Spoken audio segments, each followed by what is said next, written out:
Si vous êtes nouveau sur la chaîne, n'oubliez surtout pas de vous abonner, de partager et de liker la vidéo. On commence.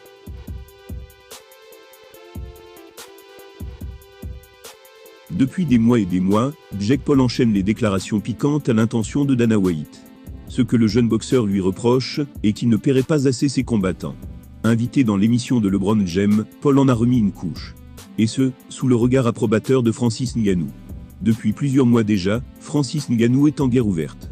Il est entré en collision avec l'UFC et Dana White, le grand patron, qui refuse de lui offrir un contrat décent avec certaines garanties. Le champion des poids lourds veut une augmentation conséquente, la mise en place d'un système d'assurance, mais surtout la possibilité de boxer contre Tyson Fury. Et c'est peut-être ce dernier point qui bloque le plus. Il y a quelques jours, White a affirmé qu'il trouvait cette idée de combat totalement stupide. Il a également ajouté qu'il ne risque pas d'associer son nom à l'événement, même si son organisation pourrait toucher un beau petit pactole dans l'opération.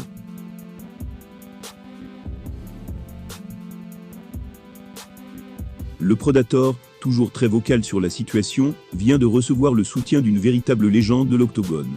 Ce dernier aimerait aussi avoir le droit d'exercer, dans d'autres disciplines librement. Depuis le début de cette guerre entre le champion et son patron, il y a un homme qui est présent, et qui s'exprime clairement. C'est Jake Paul. Il vient d'ailleurs de remettre ça, sur le plateau de l'émission présentée par LeBron, et son ami Maverick Carter. Le tout devant les yeux de Francis Ngannou. Il a une nouvelle fois dénoncé les salaires désolants des combattants UFC. Il a déclaré, je cite, « Le MMA est le sport le plus dangereux au monde, l'UFC gagne des milliards de dollars chaque année. Et pourtant, il ne paye les combattants qu'à hauteur de 15% des recettes. » Harry Emanuel, le patron d'Endeavor, la société mère de l'UFC, a touché plus d'argent, l'année passée que tous les combattants réunis. Ces gars et ces femmes risquent leur vie dans l'octogone pour 10 000 $.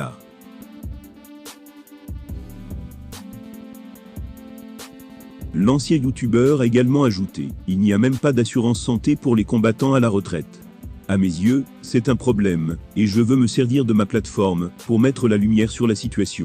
Beaucoup de combattants ont peur de parler, puisque Dana White peut décider de les boycotter. Je n'ai pas besoin de lui, et quand j'ai commencé à parler du problème, j'ai été très suivi. Alors je dois continuer. » Sous le regard approbateur de Francis Ngannou, Paul a mis en lumière tous les dysfonctionnements de l'UFC. Et notamment la différence folle entre les recettes générées par l'organisation et les salaires des combattants. Sans qui aucun événement ne serait possible. Le néo-boxeur n'est pas prêt d'abdiquer, et son combat sera peut-être la source de changements profonds. Jake Paul n'aurait pas pu tenir un discours plus plaisant pour Francis Ngannou. Le champion des poids lourds se bat depuis longtemps pour faire changer les choses. Et il sait désormais qu'il n'est pas le seul à lutter pour améliorer la vie des combattants. Reste à savoir si les choses vont bien se finir.